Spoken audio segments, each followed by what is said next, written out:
Good morning प्रिय छात्रों। चलिए देखिए, जैसा कि मैंने पिछली वीडियो में 12 क्वेश्चन को हल किया था। क्वेश्चन 12 को हल किया था। अब देखिए लास्ट क्वेश्चन इस प्रश्नावली का इंपोर्टेंट भी है।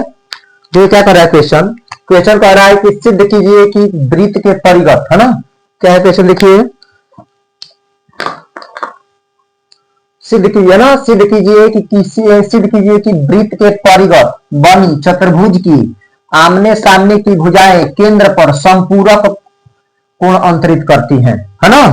आमने सामने की भुजाएं, है ना, मतलब वृत्त के परिगत बना चतुर्भुज, मतलब वृत्त के परिधि पर कोई चतुर्भुज बन रहा है। मान लीजिए कि वृत्त के इसके अनुसार ये चित्र बनेगा, है ना। तो वृत्त के परिधि पर कोई चतुर्भुज बन रहा है, तो उस चतुर्भुज की आमने सामने की भुजाएं, मतलब मान लेते हैं कि ये ए बी, है ना, चतुर्भुज एबीसीडी में एबी के सामने की भुजा CD है ना, ये CD AB के सामने की भुजा DC है। तो हमें सिद्ध करना है कि इस कोण का और इस कोण का योग 180 अंश होगा, क्योंकि संपूरक कोण किसे कहते हैं, मैंने बताया था पिछली वीडियो में कि संपूरक कोण, है ना, ऐसे दो कोण जिनका योग 180 अंश होता है, ठीक है, उसे संपूरक कोण कहते हैं, ठीक है। संपूरक कोण, है ना, ऐसे दो कोण, क्या बोल रहे हैं, ऐसे दो कोण, है ना, दो कोण जिनका योग 180 अंश होता है ना, जिनका योग कितना होता है, 180 अंश होता है, उसे संपूरक कोण कहते हैं, है ना। उसे क्या कहते हैं, संपूरक कोण कहते हैं, ठीक है। ऐसे दो कोण, ठीक है, बताए थे, ऐसे दो कोण जिनका योग कितना अंश होता है, 180 अंश होता है, उसे संपूरक कोण कहते हैं, ठीक है। चलिए तो देखिए सवाल फिर से समझ लीजिए। कह रहा है कि सिद्ध कीजिए कि वृत्त के परिगत बनी चतुर्भुज, माने भाई कह रहा है कि सिद्ध कीजिए कि वृत्त के परिधि पर जो चतुर्भुज बन रहा है, उस चतुर्भुज के आमने सामने की भुजाएं, मान लेते हैं कि ABCD है, तो AB के सामने की भुजा DC, ये दोनों जो है ना केंद्र पर जो दो कोण बनाएगी, उन दोनों कोणों का योग 180 अंश होगा। जैसे देखिए AB केंद्र पर ये कोण बना रहा है इतना, ठीक है, DC केंद्र पर ये कोण बना रहा है, तो हमें सिद्ध करना है कि इस कोण का योग और इस कोण का योग कितना होगा, 180 अंश होगा, अर्थात संपूरक होगा। आए समझ में। चलिए देखते हैं इसे हम पहले अपने से, है ना, इसे हम क्वेश्चन के अनुसार इस चित्र बनाए। अपने से पहले मान लीजिए दिया है ना जी, क्या दिया है भाई, दिया है ना, ABCD एक चतुर्भुज है, ठीक है। ABCD क्या है, चतुर्भुज है ना, ABCD एक चतुर्भुज है, ठीक है। अच्छा, आज सिद्ध क्या करना है, सिद्ध करना है। बताइए क्या सिद्ध करना है, आमने सामने की भुजा है। देखो ये कोण और इस कोण का योग 180, चाहे इस कोण का इधर वाला और इधर वाला कोण, है ना, आमने सामने की भुजाओं के कोणों का योग 180 अंश होगा, ठीक है। तो इधर से लेते हैं AOB, यहां पर मान लेते हैं कि ये O है, तो क्या होगा, कोण AOB प्लस कोण यहां से DOC, कोण DOC बराबर 180 अंश। ये सिद्ध करना है ना। क्या सिद्ध करना है, कोण AOB प्लस DOC माने इस कोण का योग और इस कोण का योग 180 अंश। चाहे आप ये भी ले सकते हैं AOD आप BOC, ये भी ले सकते हैं, ठीक है, मर्जी की बात है ना। ये समझ में आ गया, तो मैं इसे अब इरेज कर रहा हूं इस बात को। क्या दिया है कि भाई ABCD एक चतुर्भुज है, ABCD क्या है, चतुर्भुज है, बस। और क्या सिद्ध करना है कि आमने सामने के कोणों का योग कितना होगा, 180 अंश होगा। चलिए एक काम कीजिए, आप यहां से इस स्पर्श बिंदु को मिला दीजिए, O से इस स्पर्श बिंदु को ऐसे मिला दीजिए, इस प्रकार से मिला दीजिए, ठीक है, इस प्रकार से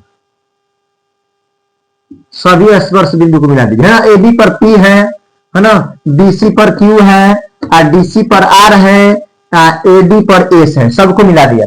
अब बताइए याद है कुछ, प्रमेय 10.1 प्रमेय 10.1 क्या कहता है? वृत्त की त्रिज्या स्पर्श रेखा पर लंब होती है। ठीक है, वृत्त की त्रिज्या स्पर्श रेखा पर लंब होती है।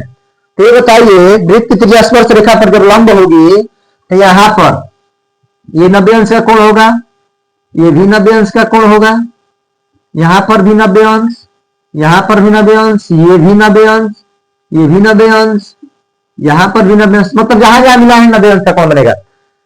एक काम कीजिए आप यहां पे आप इस त्रिभुज को, है ना, इस त्रिभुज को यहां ध्यान से देखिए, इस त्रिभुज को और इस त्रिभुज को, मानिए कि एक पहला, ये दूसरा त्रिभुज, ठीक है।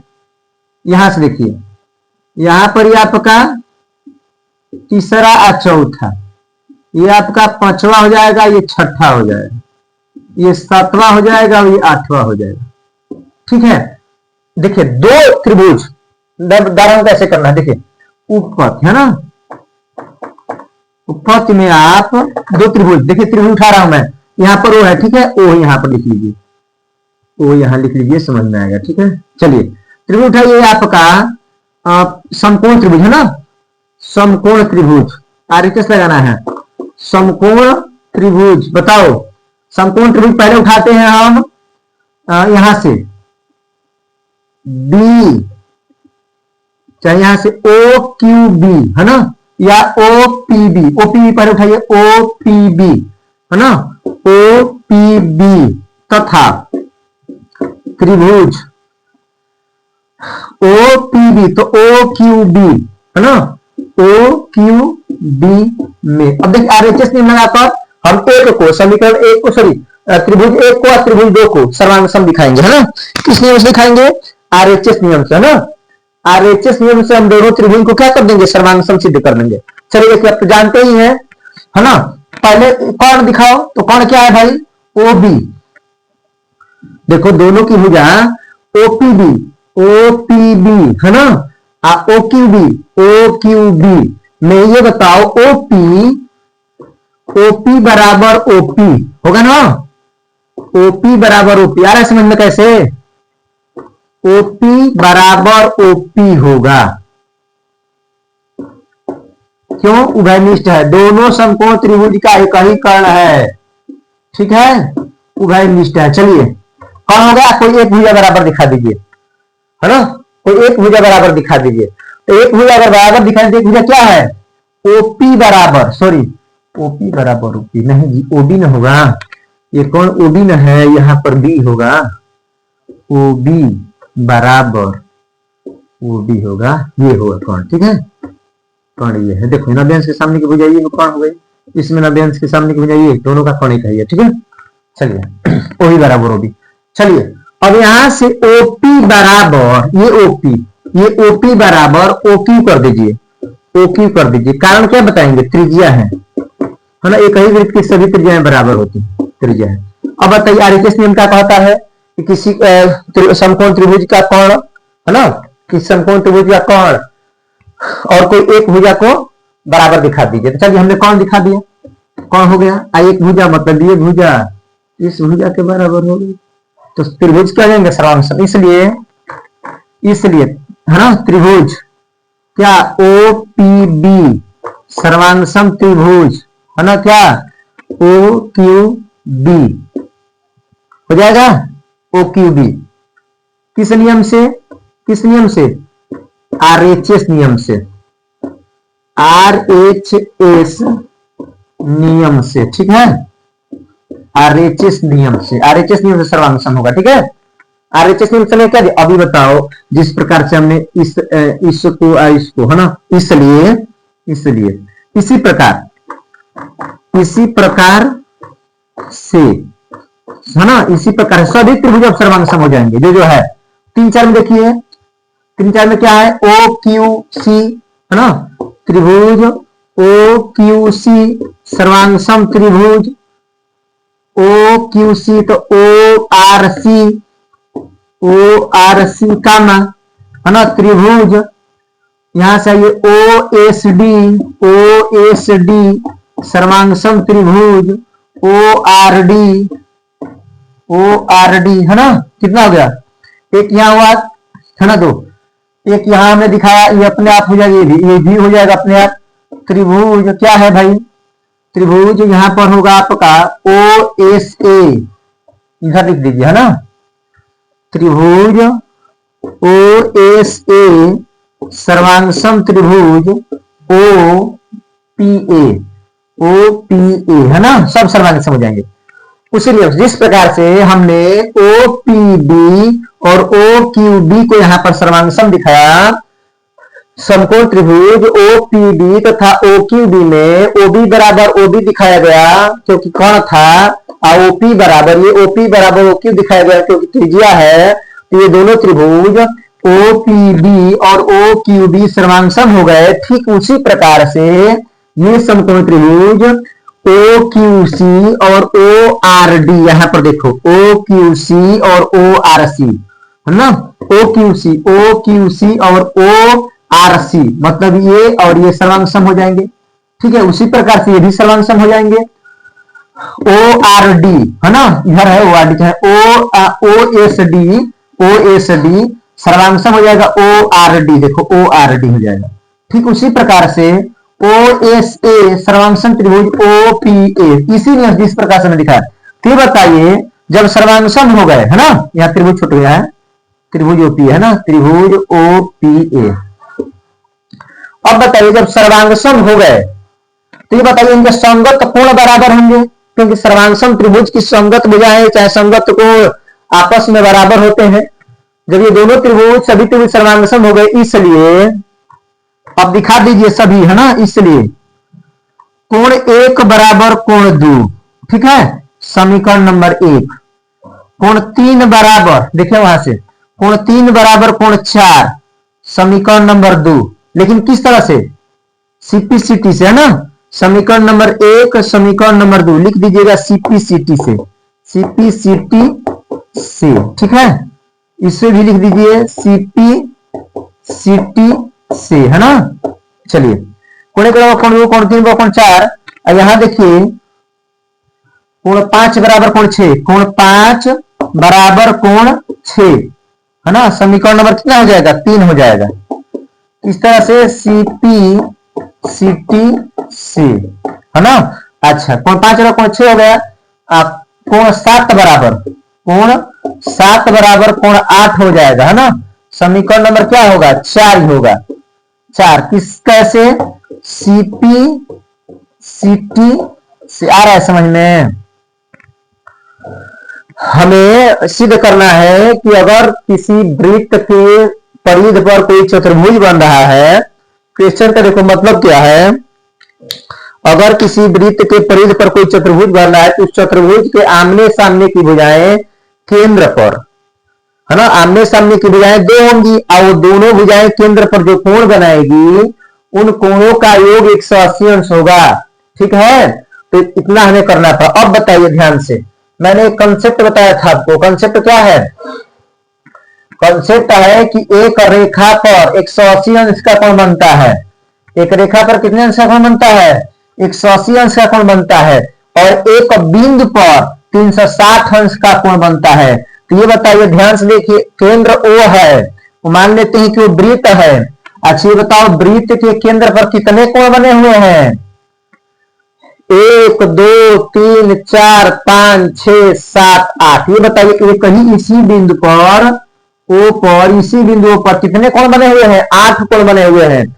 ये बताइए आठों कोणों का योग कितना अंश होगा, 360 अंश होगा ना, क्योंकि एक बिंदु पर बने सभी कोणों का योग 360 अंश होता है। तो ये बताइए O क्या है, O केंद्र है और इसी एक बिंदु है, इसी एक बिंदु पर कितने कोण बने हैं, 8 कोण बने हैं।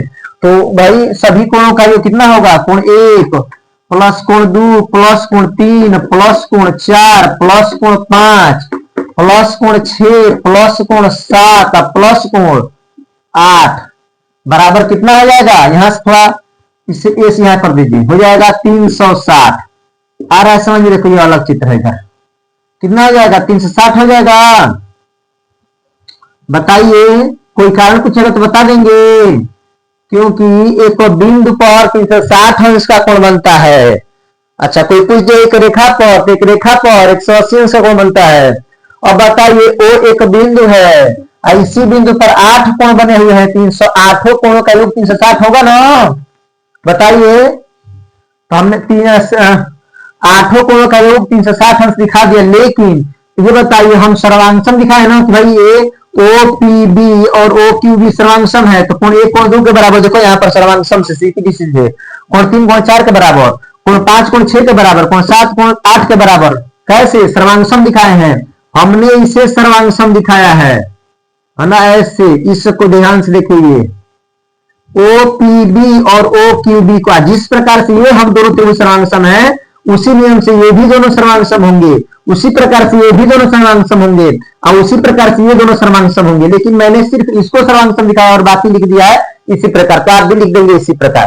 अब चलिए देखिए, हमें ए ओ बी, तो ए ओ बी मतलब ये, ध्यान से देखिए यहां पर ए ओ बी मतलब ये दोनों, ये कोण, ये ए ओ बी और डी ओ सी मतलब ये डार्क बनाइए, डार्क इसे ऐसे है ना, डी ओ सी अर्थात ये। अब देखिए ये बताइए ए ओ बी में, ए ओ बी ध्यान से देखिए, ए ओ बी में 2 कोण है, 8 है और 1 है, तो देखिए यहां पर 1 है और 8 है, जो रहेगा देखो ए ओ बी में 1 और 8 है ना, ध्यान से देखो यहां पर सिद्ध करना है कोण ए बी प्लस कोण डी ओ सी बराबर 180 अंश, तो कोण ए ओ बी में 2 कोण है, 1 है और 8 है, इसलिए मैं 1 और 8 को रखूंगा और बाकी जो है उसको गायब करूंगा। अच्छा डीओसी में देखो, डीओसी में यहां पर 5 है और ये 4 है, तो मैं 4 को 5 को रखूंगा, बाकी सब गायब करूंगा। तो देखो 4 और 5 रखना है और बाकी सब गायब करना है। देखिए मैं कैसे बता रहा हूं, देखो कोण 1 रखना है ना, तो कोण 1 इसी तरह रख दीजिए, है ना। प्लस ये बताइए कोण 2 रखना है, देखिए इसमें कोण 2 आएगा, 1 आएगा 8 आएगा, 4 आएगा 5 आएगा, 2 नहीं आएगा, तो 2 देखिए किसी के बराबर होगा, 1 बराबर 2 दिया है ना, कोण 1 बराबर कोण 2, तो चाहे कोण 2 बराबर कोण 1 हो जाएगा। अरे भाई कोण 1 बराबर कोण 2 है, तो कोण 2 बराबर भी तो 1 होगा, तो बताइए कोण 1 को रखना है लेकिन कोण 2 को नहीं रखना है, क्योंकि इसमें 1 8 4 5 है, कोण 2 नहीं है, तो कोण 2 के बदले में हम 1 लिख सकते हैं। यहां देखो ध्यान से, यहां देखो ध्यान से, कोण 1 बराबर 2, तो 2 बराबर भी 1 होगा, तो मैं इस 2 के जगह पे, इस 2 के जगह पे यहां देखो मैं 1 ही रख रहा हूं, कोण 1 हो जाएगा। तो कोण 3 को रखना है नहीं रखना है, 3 गायब करना है। तो बताइए कोण 3 का मान किसके बराबर है, 4 के बराबर है, कोण 3 का मान 4 के बराबर, यहाँ पर कोण 3 के भी जगह पे कोण 4 रखेंगे, ठीक है। कोण 4 को तो रखना ही है, तो कोण 4 इसी तरह रख लीजिए, प्लस है तो प्लस डालिए। बताइए कोण 5 को रखना है ना, तो कोण 5 इसी तरह रखिए। ये बताइए कोण 6 को रखना है नहीं रखना है, कोण 6 नहीं है, 1 है 8 है 4 है 5 है, कोण 6 को भी नहीं रखना है। तो ये बताइए कोण 6 देखो तो इसमें किसी के बराबर है, कोण 6 कोण 5 के बराबर है, तो यहाँ पर कोण 5 लिख लीजिए। प्लस ये बताइए 7 को रखना है नहीं, 7 को भी नहीं रखना है, 7 देखो 8 के बराबर है, तो कोण 8 हो जाएगा, और प्लस कोण 8 तो रखना ही है, कोण 8 को तो रखना ही है। तब देखो यहाँ पर 7 की जगह पे 8 हुआ और 8 की जगह पर मैं इसी तरह कोण 8 लिखूंगा, ठीक है। मैं इसी तरह कोण 8 बराबर कितना हो जाएगा बताओ, बराबर ये हो जाएगा आपका, ये थोड़ा इधर कर लेते हैं, 360 अंश, ठीक है। बराबर कितना हो जाएगा 360 अंश। अब बताइए कोण 1 का कोण 1, 2 कोण 1 हो जाएगा, कोण 4 आ कोण 4, 2 कोण 4 हो जाएगा, कोण 5 आ कोण 5, 2 कोण 5 हो जाएगा, आ कोण 8 आ कोण 8, 2 कोण 8 हो जाएगा, बराबर 360 हो जाएगा, ठीक है। बताइए अब सब में से 2 कॉमन लीजिए, सब में से 2, तो जब 2 कॉमन लेंगे तो देखिए क्या बचेगा, कोण 1 प्लस कोण 4 प्लस कोण 5 और प्लस कोण 8। देखिए 2 सब में था, 2 इसमें है, इसमें सब में मैं 2 कॉमन लिया हूं, गायब हो गया 2, बराबर 360 हो जाएगा। अब बताइए 2 से ये 180 बार में कट जाएगा। अब देखिए, अब ध्यान से देखिए, अपना सिद्ध करने वाला देखिए, सिद्ध क्या करना है, सिद्ध करने वाला एक बार देखिए, सिद्ध करना है कोण ए ओ बी है ना, कोण ए ओ बी प्लस कोण डी ओ सी बराबर 180, तो ए ओ बी मतलब कोण 1 का कोण 8 चाहिए, तो कोण 1 को कोण 8 को पहले इससे उतारिए, क्या बचा है, कोण 1 प्लस कोण 4 प्लस कोण 5 प्लस कोण 8 बराबर 180 हो गया। अब देखिए कोण AOB है ना, कोण AOB में 1 और 8 है पास में, तो हमें 1 8 को 1 पास करना है। देखिए कोण 1 आप प्लस कोण 8 को ला दीजिए, ये 1 हो गया, ये 8 हो गया। अच्छा यहां पर देखिए 4 और 5 चाहिए डीओसी के बदले में, देखो कोण डीओसी तो 4 और 5 है, तो कोण 4 और 5 तो पहले से बराबर है, पास नहीं है, तो कोण 4 और प्लस कोण 5 बराबर 180 अंश हो जाएगा। अब बताइए कोण 1 और कोण 8 को देखिए ध्यान से, कोण 1 मतलब ये और कोण 8 मतलब ये, तो 1 ये और 8 ये, तो टोटल यहां तक देखिए ये 1 है केवल इतना, और ये 8 है, तो टोटल यहां से है ना, तो कोण AOB लिख सकते हैं 1 प्लस 8 को, 1 प्लस 8 को कोण AOB लिख सकते हैं। अब उसी प्रकार से 4 और 5 को देखिए, 4 और 5 4 देखो 4 मतलब ये केवल इतना ये, अब 5 में ये, तो टोटल जोड़ेंगे तो DOC टोटल यहां से यहां तक नहीं हो जाएगा ये, तो देखिए वही तो है कोण 4 प्लस कोण 5, कोण 4 और 5 को जोड़ेंगे तो प्लस कोण DOC हो जाएगा।